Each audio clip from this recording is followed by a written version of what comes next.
Oluvanyuma lwa Mathias Walukagga okuwandulwa mu lwokaano, ekibiina kya National Unity Platform kyakola press conference ne bagamba in a few days bagenda kuvaayo ne political final statement ku nsonga ya Walukagga.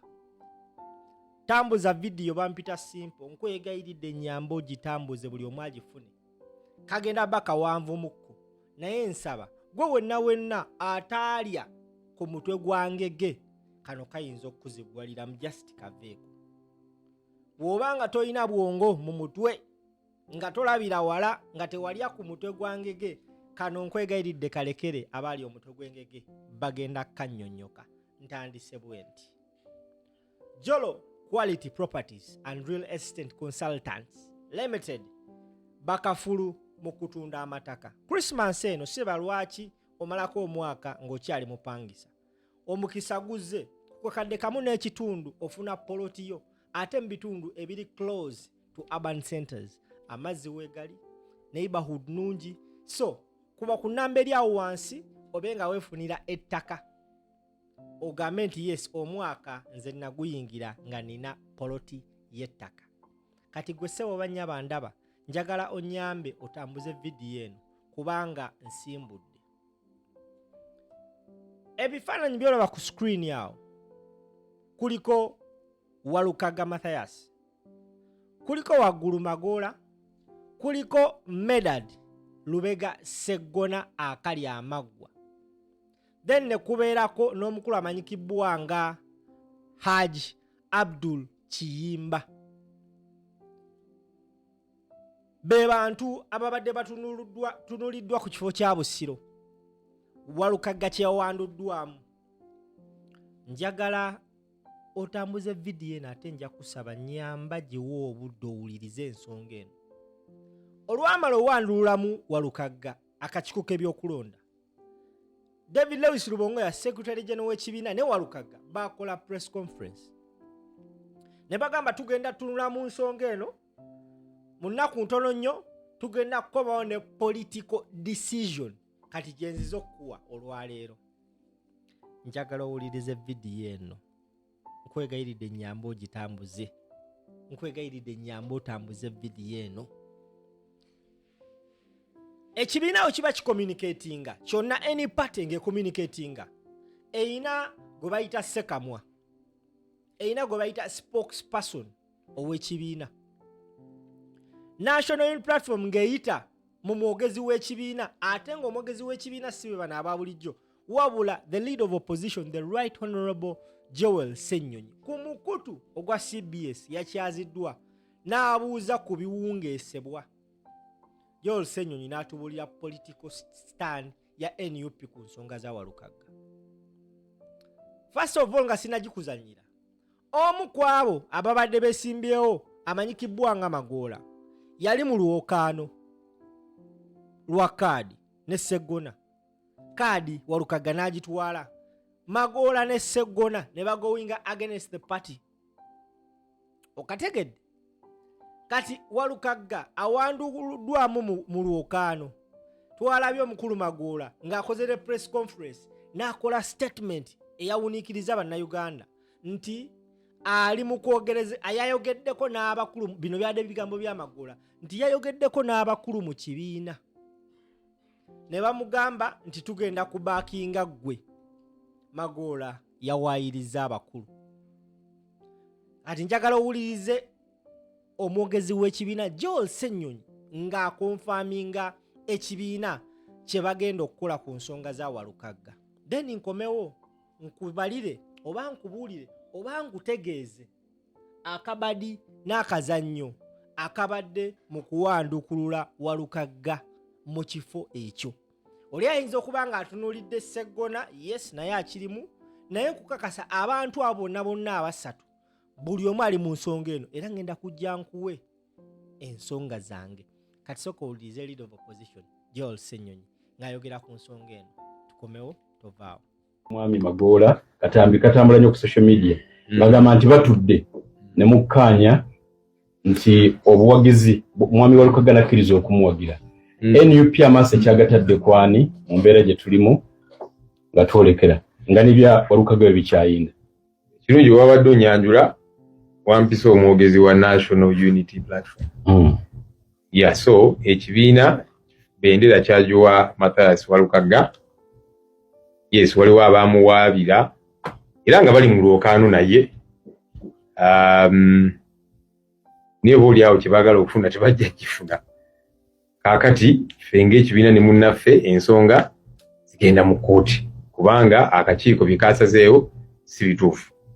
Tewali ku mulala aliko ddiso lya kibiina. Toganziremu byenkubulidde. Tewali omulala aliko ddiso lya kibiina. Ekibiina flaga kyajuwa Mathias Walukagga. Akakiiko kamujje mu lwokaano twajulidde mu High Court kubanga ebyasaliddwawo akakiiko ebyokulonda tukkiriziganya nabyo. So mu buli ngeri yonna Walukagga akyali mu lwokaano kubanga tulinze kkooti kyesalawo. Alright, oyo ye mwogezi w'ekibiina kya National Unity Platform, Right Honorable Joel Ssenyonyi. Mu bigambo bya Magoola bassebo ne bannyabo, Magoola yagambye nti ayogedde n'abakulu mu kibiina. Magoola, twagala otubuulire ensonga zino unless ng'ozirimu, wayogedde na mukulu ki mu kibiina? Njala noonya statement ya Magoola gye yayogedde then njibazanyire. Okay, katuulize kano first. Simu naye yegaanye kajja zanya musaaga. Now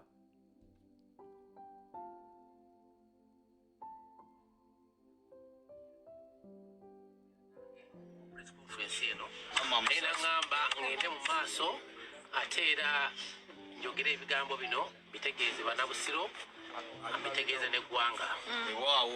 Ekiriwo mwakitegedde era nsooka okusaasira muganda wange Walukagga ng'ogyeko nti tuli mu kalulu kano naye nze ne Walukagga tetuli balabe era tubadde mu mbeera zonna tubadde twogerezeganya nga mpulizanga nange nkola ki bwe twatuuka mu kugaba kaadi ya NUP kaadi bagiwa muganda wange Walukagga naye wakati mu kumuwa kaadi eyo era ebigambo byali biyitiŋŋana nti Walukagga ayinza okuba buyigize bukola ki era bwe twali kitebe kyaffe ekya NUP kitebe kyekakavule nenjogera ere mugamba Mr. Walukagga empapulo zina nagamba empapula akola ki zirina naye nengenda nenjogera n'abakulembeze b'ekibiina naye mbagamba watifu bwe tutuuka eyo nga Walukagga empapula takola ki naye mugamba omusajja oli yeesoma nti ye ajja kumujja kuba empapula takola ki keredde n'ategeeza ekintu kyekeredde ekintu kyekoze okujjayo Walukagga. Now nkyanoonya ka video nga Magoola agamba nti yayogedde n'abakulu mu kibiina. Okay, ngenda kanoonya naye nga yakyogedde. Here is the equation mu nsonga eno. Magoola, ddala obanga oli walaali wa National Unity Platform, in the first place you are not supposed to stand as independent because you went against amateeka g'ekibiina. I know right now buli omu akozesa buli kisoboka okufuna backup y'ekibiina kya National Unity Platform. Naye Magoola first and foremost yasoose kulimba na kuwaayiriza kibiina mbu ekibiina kye kyamugamba ajje nga independent. Era naddamu n'alimba mbu abakulu mu kibiina yayogedde nabo ku nsonga zino. Leader of opposition, spokesperson w'ekibiina agambye tetulina muntu yenna mulago gutwayogeddeko naye tuli ku nsonga ya Walukagga era tugenda mu kkooti. Okategedde n'abakoze video ne mbagamba ng'ensonga za Walukagga zaakafuluma nti ensonga zino Sseggona asobola okuba nga azirimu.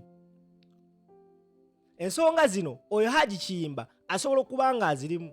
Ensonga z'okujja Walukagga mu lwokaano ne Magoola in the same faith asobola okuba nga yazirimu. Kati kankunyonye lwaki kuba bano bonna abasatu Sseggona, Magoola ne Kiyimba Walukagga wava mu lwokaano ani abadde afunamu? Ani abadde asinga okufunamu? Of course fena muntu yenna ategeera alaba n'agamba timagoola owa NUP abawagizi ba NUP gwe bagenda okuwa because abawagizi ba NUP tebasobola kuwa Sseggona tebasobola kuwa Kiyimba owa NRM awe nkugambira nti nooni naye asobola okuba nga yakibaddemu abasajja bakola ddate abasajja bakozesa ssente eyo ne bakujjamu